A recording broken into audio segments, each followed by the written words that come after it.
I'm kind of surprised. Yeah, it doesn't really seem like the Magnus we're used to, where he just beats everybody no matter the position. But I think it's a fine choice. He's like, I'm only slightly better. I get the white pieces now, and I think he believes that with the first move advantage, he could take down Hikaru. Whoa. And a King's Indian from Hikaru Nakamura in game 2. If you're familiar with Hikaru's career, you would not be surprised at that choice. At some point, Hikaru was playing the King's Indian almost exclusively. He scored countless brilliant victories in over-the-board chess. And the big surprise, Robert, is not the opening choice. It's what Magnus has just played, bishop to d3, rather than the typical bishop e2. What do you make of this? And it's the small things that make the biggest difference at the highest level. Look at that. Bishop d3, dragging the bishop out to g4, and then bishop e2. That looks like a loss of a tempo, but what is gained? That light square bishop is so important in the King's Indian. If the bishop takes the knight on f3, you're not going to get your typical attack when you eventually move your knight away from f6, push your pawn to f5, and storm on the king side. So black does not want to capture this knight on f3. So Magnus does what Magnus does best. He kind of lures his opponent into an unknown position, that deep, dark forest that Mikhail Tal liked to talk about. And he said there's only room out for one of us. And Leela, that's a great quote. One of my favorites. Leela and Stockfish, they have breathed new life from the white side of the King's Indian. I have to begrudgingly admit, as a biased King's Indian player myself, but they have found so many new variations, obscure lines that seem to give white a small but stable advantage. And you can see Magnus dropping his knight away, forcing the exchange of light-squared bishops. And that doesn't mean, Robert, that Hikaru is not going to try to go f5. It's just going to be a lot harder to infiltrate down the light squares with the bishop now absent from the board. It's just a lot less scary, right? Because f5 can always be met by f3. And one of the big features of the King's Indian defense is that dark squared bishop for black is bad. I'm sorry to say it, Danya. I know this is your beloved opening. I say it out of finals here. Respect and love. But that bishop on g7 is one only a mother could love, because it's stuck behind a pawn on e5. That is why sometimes you want a pawn break. It opens the board up. And look at this move, g4. You want to play f5? I dare you. Come at me, because GF, then it will open the G file, and that bad bishop on G7 I was just talking about will get in some big trouble. And I'm almost positive Hikaru is going to switch his attention to the other side of the board. Let's bring up our first analysis board of the day. I'll show you what can happen if you play f5. This is unthinkable. You never play f5 if it allows the G file to open. White can simply take twice. And we're not talking about the positional concessions black makes, giving up this massive e4 square for white's knights. Look at the G file. Rook G1. Let's say black plays a random move, and you can already resign after rook takes g7 and queen g4, with the knight sinking its teeth into e4 on the next move. Robert, Hikaru didn't even take a second to think about f5, and as predicted, he situates his knight on c5 instead.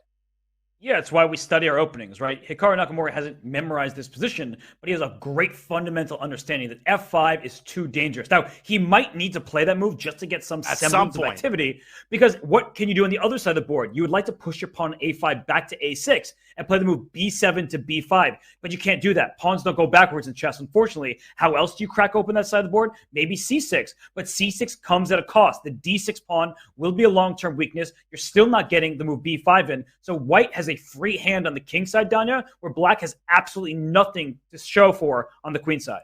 And black needs to get down to business to defeat the Huns here, because if he doesn't, the attack is coming at a furious pace.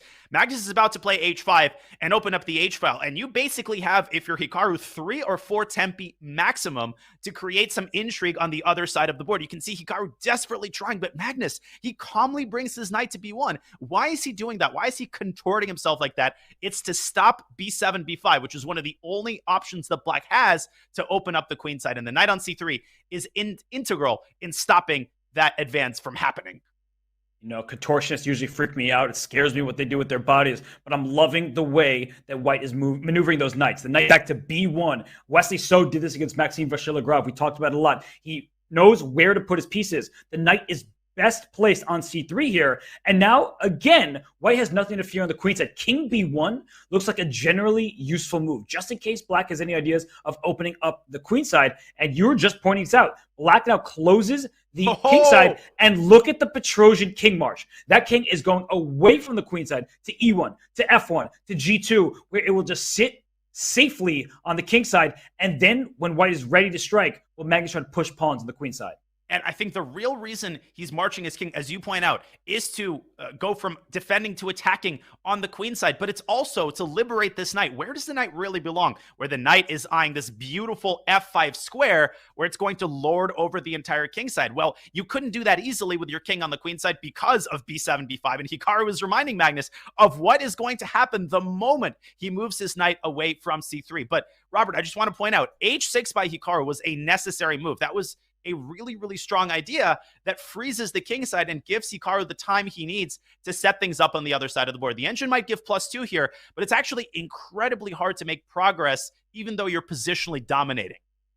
You're going to use that word fortress. Magnus Carlsen of years past may not believe in it, but Hikaru Nakamura certainly does. And the reason why, how can you make progress? You need a pawn break. Where's the pawn break going to come from? You can never play the move f2 to f4 because black has both of the pawns staring there. And similarly, black can never play f7 to f5 for the same reason. So the king side remains completely locked. What about the queen side? Maybe an eventual pawn a3, pawn b4, but that seems forever away, especially because black is ready to meet that. And he plays a4. There we go. If you play a3, you'll never play b4. If you play pawn b2 to b3, thank you for opening up the queen side. My rook on a8 is developed in its starting home, and then knight moves out the way, and there will be some activity. And Magnus has to be a little bit careful because 2 can play at that game. He strikes first with b4. He waited until the precise moment that Hikaru was ready to play b5. This is White's last opportunity to push the b-pawn, and he does. I love that decision from Carlsen. Robert, I think if Hikaru could squeeze b5 in, we could soon start having a completely different conversation. With the king side locked up, it might very well have been black who would have held all the cards on the queen side. As it stands, Magnus will get a rook to b3 in the event of an en passant. And then b5 will once again be virtually unachievable, especially if a pawn lands on a4. This is getting very bad for Hikaru. So he plays the move b6. I think it's a very smart play. He wants to keep the position as locked as possible. If the move b5 is played by white here, the knight goes back to c7. And then the question becomes where to make progress. There are no pawn breaks. The issue for black is this pawn on a4. It sticks out. And that's why the move a3 was played, both to defend the b4 pawn. At some point, as you're highlighting, the queen is going to come to c2. That pawn may go from b4 to b5, and the a4 pawn may collapse. So that's the thing that needs to be looked out for. However, Tanya, we should not forget the g4 pawn. You beat me to it. You know where my mind's going, that the queen on e2 is doing an important task. And we know where Magnus's mind is going, and we know where his king is going. It's going to defend the g4 pawn to free up the queen so that it can move to c2 and attack the a4 pawn. And Robert, engines are still very bad in these types of positions. Stockfish was myopically suggesting the move b5 leading to a totally locked positions. Engines don't always understand the concept of not being able to make progress. Magnus, of course, is going to keep his pawn on b4 in order to open up the possibility of reopening the queen side at his convenience. Hikaru is in dire straits here. He certainly is, but our viewership is sky high through the roof. Over 100,000 viewers across YouTube, Twitch, and all the platforms. Thank you so much. We are just getting started. The fun is just beginning. And the fun may be getting started for Magnus Carlsen because it's right now, it's tied, a draw in the first game. And after a takes b4 here, black is sitting very passively. The pawn on a4 will be captured, I believe, right now. But if knight takes a4, Danya, there may be the response b6 to b5. Yep. C4 pawn is pinned to the queen over there on c2. There's an incredible idea that involves taking on a4 and then actually sacking the knight, driving the c pawn up to c6 and banking on the protected and connected passers. But we'll cross that bridge if we get there. Magnus, he needs to defend the c4 pawn. Robert, I have been very impressed with Hikaru's defense here in the early going. He is challenging Magnus. He is posing problems, and he's trying to get this into a time scramble. Right, and b5 played by Magnus. Saying your knight, if it goes to b8, it's trapped there. It's not getting out anytime soon. But if it goes up to c5, then white can take on c5. And I actually think this is quite ingenious in many ways. The a4 pawn is dropping, but even if it weren't, Danya, that knight on c3, we like to think of dream squares. The knight might land on f5, and guess what? Or c6, as you're pointing out. C6. And yeah, light squares, dark square bishop. Good luck parrying off that threat. It is going to be very unpleasant. You got Bali on f5. You got Hawaii on c6. That knight has prospects. And right now, Magnus needs to get rid of Hikaru's knight on c5, take the pawn on a4. And Magnus, well, he's got to make sure that he keeps the c4 pawn defended. This might be the only tender spot in White's entire position. Most importantly here, White is really in no hurry. Magnus could take his time to get this knight around, again, either to f5. c6, I think, is a little bit more accessible, although it's not too hard to get to f5 either. As long as you defend this pawn, which he just did, you could start the maneuvering process right about now. But Hikaru, he prepares to grab control of the a file, which may be his only asset at this point. Well, there's a dual threat. The a file and rook takes b5 was a threat because the queen was loose on c2. So if White makes a move, let's say White a free turn with knight d1, immediately rook takes b5 is available because the c4 pawn is pinned to the white queen. But the queen moved to e7. It wants to go to f6 and up to f4, causing that white king some problems. But Danya, I think it's just scary looking, but not scary in principle. And Magnus down to 18 seconds. He's got to find a way out.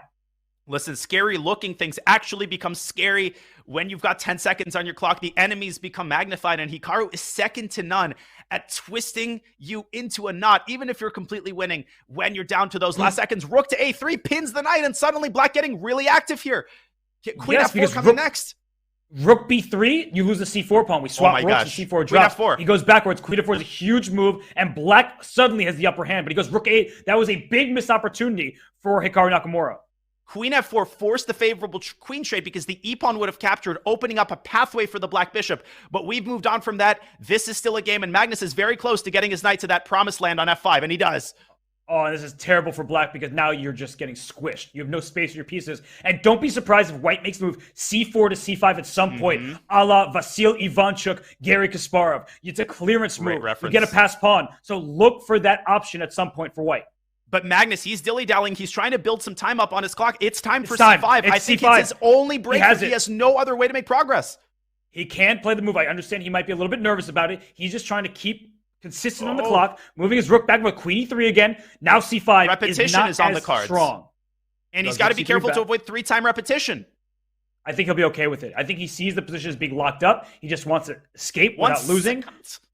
Ooh, rook b3 to c4 pawn's a little bit loose, but not actually capturable. And I don't know, with 2 seconds, is he going to decide on c5? He decides to exchange rooks, but he gives up the pawn. Oh my gosh. And he's given up another one. I think it's just a draw. Queen e1, and we have a draw by repetition. Oh my lands, and Magnus doesn't decide on c5. It was difficult to calculate the ramifications, especially against Hikaru. It's a draw by perpetual check.